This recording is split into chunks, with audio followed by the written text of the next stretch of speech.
In this tutorial, we'll show you how to set up the Pasco humidity sensor.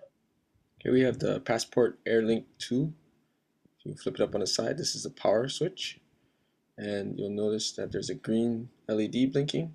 Right now it's in a search mode. It's looking for a Bluetooth device. And if you flip it over, we have the ID number on the bottom. This is what ID is going to show up on the iPod.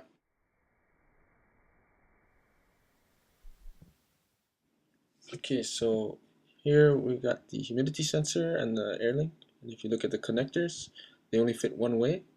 We're going to link them up before we get started so that we can have the AirLink pass information from the humidity sensor to the iPod.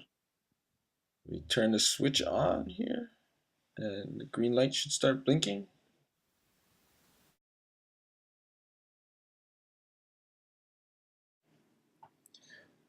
Here on the iPod screen, we go to settings. We're going to set up the Bluetooth now. So we go to general. And right here we see Bluetooth. And it's off. So we switch it on. Now as it comes on, it's going to search for devices. And it should come up with our AirLink 2, which is number 22227. And there we go. And right now it's not paired, but it does see it. So we just click on the not paired part here, and then we wait.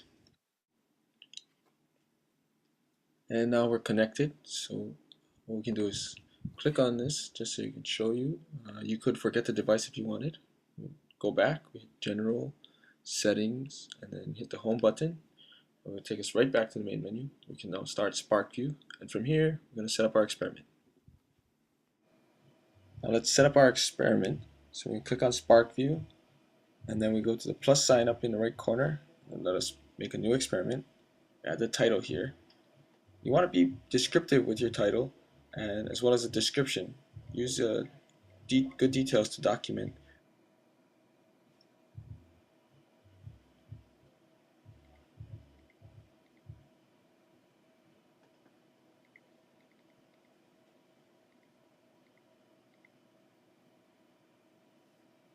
Now we're going to set up which sensor we're going to use, and we're going to use the humidity sensor and relative humidity. But as you can see, this sensor does more than one measurement. Next is the sample rate.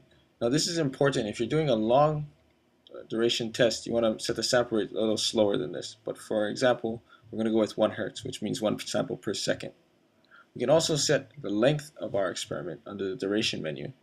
And in this case, I'm going to leave it at 30 seconds, but we may not even use that. So now we go back to the main screen, and as you can see, we have an overview screen here.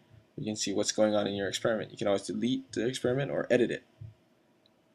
Now we'll go to the main window for the experiment where we collect the data. Here, if you press the green button, there you go. Now we're going to have data collection starting, and every second, that's what 1 Hertz means, 1 cycle per second, we're going to get a sample of the room's humidity, wherever the sensor is set up anyway. As you can see, it's fluctuating quite a bit right now, but if you were to look at the data and zoom out, you'd notice that it'd be a straight line. So right now, I'm going to show you a couple of little tricks here. You can zoom in and zoom out by using 2-finger gestures. And if you tap on the screen twice, it'll get rid of the menu for you. You can move all over the place on this graph. And if you get lost, just tap on the screen with 2 fingers. It'll bring you right back.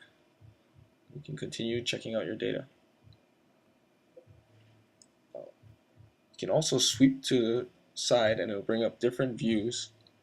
Here we can see just a numerical view. And if you click on the little sigma there, it'll bring up some data that can be useful sometimes, like standard deviation and the min and the max. We can also start a second graph, and even a third or fourth. Now that you got your data, we can now email it. Now we'll export the data via email on the iPod Touch. Now you can export your data at any time, even right after you've done the experiment. But if you wanted to go back, you could just open up SparkView and pick the experiment you were working on, and go to this email icon on the bottom right of the screen. Select email data. So here's your email address, and The file is already attached, and the next thing we do is just hit send.